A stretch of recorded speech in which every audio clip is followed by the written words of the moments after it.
এটা কি দেখি ছেলেকে বাঁকে করে নিয়ে যায়। আজকে হচ্ছে লাস্ট সোমবার, আজকে সব পার্বতী আরে জল ঢালবে, তাই আমরাও যাচ্ছি সকাল সকাল আগে জল ঢালতে বাবার মাথায়। তো চলো তাড়াতাড়ি করে যা যাক, আজকে খুব এনজয় করবো আজকে।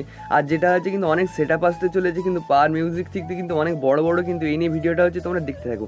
আর দেখতে পাচ্ছ এরকম ভিউ দেখতে দেখতে এখন ঠিক চলে আসছি আমরা রসকুন্ডের দিক করে, যেটা হচ্ছে পশ্চিম মেদিনীপুরে কিন্তু সবথেকে বড় কিন্তু তীর্থস্থান। তারপর দেখো চলে আসছি এখানে, আর দেখো ওখানে কিন্তু সবাই জল ডুবা আছে। আর এটা হচ্ছে কিন্তু এখানে মেন ঘাট দেখতে পাচ্ছি, যেটা হচ্ছে কম ভেজাল রয়েছে এখানে। তো চলো তাড়াতাড়ি করে যা যাক এখন। আর এটা কি দেখি এখানে একটা দেখি ছোট ছেলেকে একটা কিন্তু বাঁকে করে নিয়ে যাচ্ছে, যেটা হচ্ছে কিন্তু মানসিক ছিল কারোর হয়তো। তো দেখতে পাচ্ছি কতগুলো কিন্তু মানুষ যাচ্ছে একটা বাঁকে করে নিয়েছে একটা। এখানে একটু কোয়ালিটির ফারাক দেখতে পাবে, কারণটা হচ্ছে আমার মোবাইলটা ওভারহিটের স্টিকার হয়ে গেছিল, একটা বন্ধুরা ফোন নিয়ে এখানে কিন্তু ভিডিও করছিলাম। আর তোমাদেরকে এখানে দেখাচ্ছি কোথায় কোথায় জল ঢালা আছে, তিনটা জায়গায় কিন্তু, নন্দীর কাছে আর হরগৌরী মন্দির, আর দেখতে পাচ্ছ বাবার মন্দির। এটা হচ্ছে হরগৌরী মন্দির আর ওটা হচ্ছে নন্দী কিন্তু, তোমাদেরকে দেখালাম সেই যেখানে মন্দিরটা রয়েছে না, ওখানে হচ্ছে জল ঢালা আছে বাবার মন্দির ওটা। আর দেখো কত সুন্দর সুন্দর কিন্তু মূর্তি করছে, এটা হচ্ছে নন্দী। আর যেটা হচ্ছে